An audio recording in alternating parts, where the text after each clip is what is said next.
Tedeschi, Wealth Management Advisor, Perspective Wealth Planning with this week's market breakdown video. We're going to take a look at the four major U.S. indexes, and we're going to dive deep into the U.S. dollar and gold because both are rallying at the same time, and that's not something we usually see. So I want to take a look at some historical data points for you guys on that. Let's jump right into it here. S&P 500 still clearly up near those all-time highs. We can see here over the last week or two, we're trading in this nice tight range between that 4,600 and 4,700 level. We're looking for that follow through here to the upside. The first level of support is back down towards that breakout zone, which we had right in here, and that would be at about that 45.50 level. So we're going to be watching those zones here over the next few sessions to see where we're headed. Nasdaq looks very, very similar. We got our breakout back around that 15,600 level right here. We're trading in kind of this potential bull flag here up near those highs. Want to see that move over that 16,450 level there in on the Nasdaq for that next push higher. When you take a look at the Dow, a little bit weaker than the other two. As you can see, we are much closer to that breakout spot, which is about that 35.5, right? But still trading up near those highs in that potential bull flag, looking for that follow through here to the upside. Close over 36,500 would be very constructive there. Now we come in and take a look at the Russell. We know that we traded in this range for almost an entire year, where we were kind of trapped in between that 2100 and 2350 level, and we spoke extensively about that. We had our breakout. We had big push over 3 or 4 sessions, and we have now pulled the majority of it back. This still is that potential bull flag setup. We are looking for that follow through here to the upside. Bulls definitely want to see that 2340 to 2360 zone that we broke out from hold, right? If we fall back underneath of there, then this could potentially be that false breakout type pattern, and our next level of support really comes back down towards the middle of the range, which we spent a good portion of the year trading around. So bulls definitely want to see this zone hold right here. There's nothing wrong with this pattern at the moment. You got a breakout, potential back test of the breakout spot, and we're going to be looking for that potential follow through here to the upside.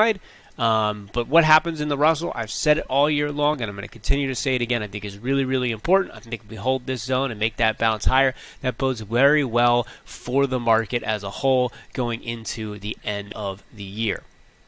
Now, let's jump in here. Let's talk about the U.S. dollar, all right? And we have spoken a lot about this in depth. We know the U.S. dollar doesn't move very fast, right? So this is not a huge percentage range, but it has an impact on pricing of everything, since everything that we're looking at here is priced in U.S. dollars. So it's always very important to take a look at.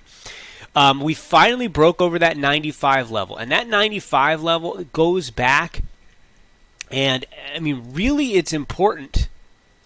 This zone right here go all the way back to 2015. It's a very key important level in the context of this bigger, and I'm going to look at this in on that weekly time frame. It's kind of right in the middle of the range that we've traded in since 2014. That is a nice size breakout here from that 95 all the way up to that 96 zone.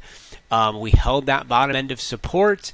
And, another way that you can look at this, I'm going to kind of clear all these drawings out for you guys so we kind of get that fresh chart. I've had people say, look at the potential, inverse head and shoulders type setup with that potential breakout.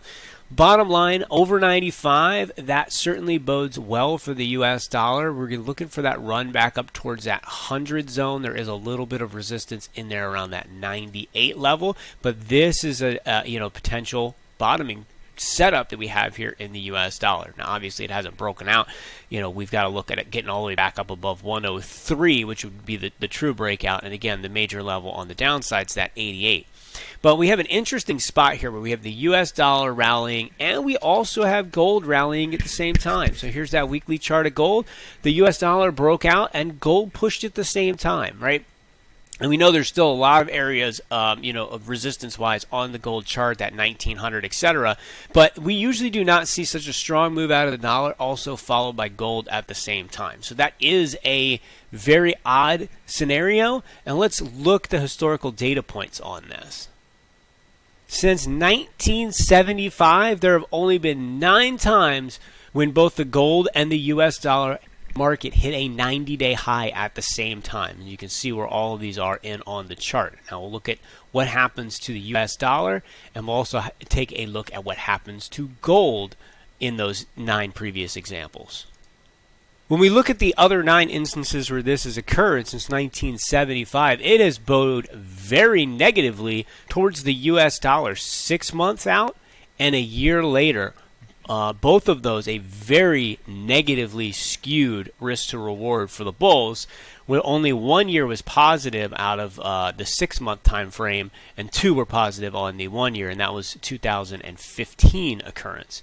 But you can see 11% of the time the U.S. dollar was positive a year later, 22% or 6 months later, 22% of the time it was positive a year later, with the average down draw of 6% at the 6 month mark and 9% at the 1 year mark. And really, when we look at the rest of the data from 1 week to 3 months out, hardly positive. 1 week out was 56% of the time. The rest, 44, 33. So a negative data set for gold, or for the U.S. dollar. Now let's take a look at what it looks like for gold. Data set is more positive for gold than it is for the U.S. dollar, where we can see a week, 2 weeks out, we're positive about 67% of the time. But gold really struggles between that 1 and 3 month mark as well, and then massively deviates from what the U.S. dollar did. When we look out 6 months to a year later, gold is positive a much higher percent of the time, with some huge moves to the upside. The average reward being 26% higher for gold. On the downside, only about a 6% move lower. So we have seen some really, really big moves out of the gold market from this particular setup. This is certainly something that is worth watching because, again, we don't see gold and the U.S. dollar rise a lot at the same time. Let's take a look at the other precious metals now. Let's jump in here and take a look at silver. Silver's holding up over that 25 level. We laid it out. I'd really like to see this back up over 26, but the main level I really want to see silver back above would be that 27 level. That would be key.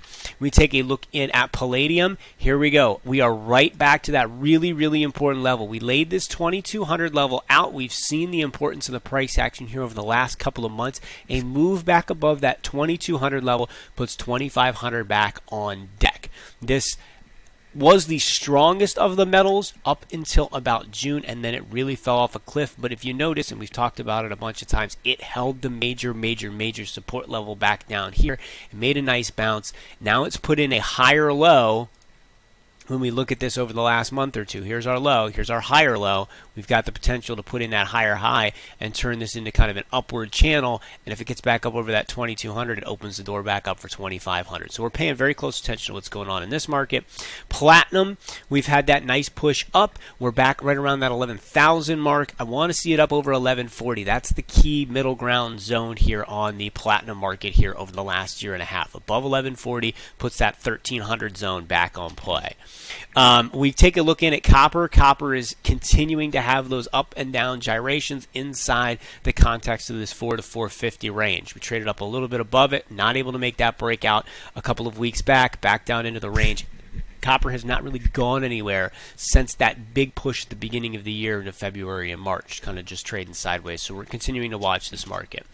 Crude back underneath 80. So we did break below that 80 zone, but we have held on to arguably the much more important level, which was that breakout zone at 75. We talked extensively about watching what happens between that 75 and 77 zone all year long. We finally get our breakout, and we could very well just have right now that breakout and that potential back test. This area holds. We expect to see the prices move back up, and of course we're going to have another battle up at that 84-85 level. If we lose this zone right here, this would be a really negative sign for oil, because this was not just a major level in on this year. Let's back this up and look at it in on a monthly time frame.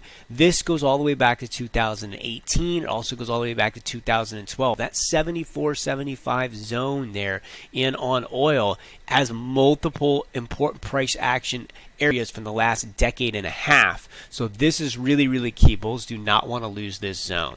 We come in, we take a look at gasoline. Gasoline, very clear, 220 to kind of 210 is that same really, really important multi-decade level. Getting above 240 was the big key. We're not able to hold above it, so we look at this in on a daily time frame, breakout, potential back test. We lose this zone right here. We lose that really, really important price action level that we've seen over the last 10 years. So that is certainly one thing worth paying attention to. Nat gas continues to look like this might be another one of these blow-off moves that we've seen a few times in the last decade. Every time we've had that big spike over that 550 level and it hasn't held, we have fallen sharply and strongly over the next couple of years.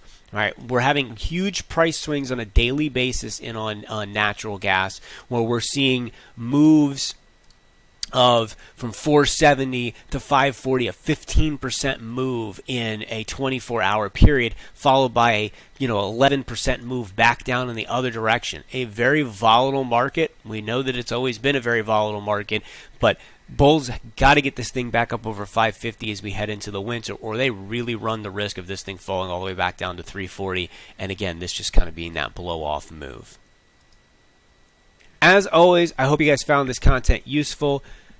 Please feel free to reach out to me if you want to talk anything about the overall markets at mtedeschi@perspectivewealthplanning.com, or you can reach out on the phone at 814-580-9881. I hope you guys have a fantastic rest of the week, and I will see you guys next week. Take care.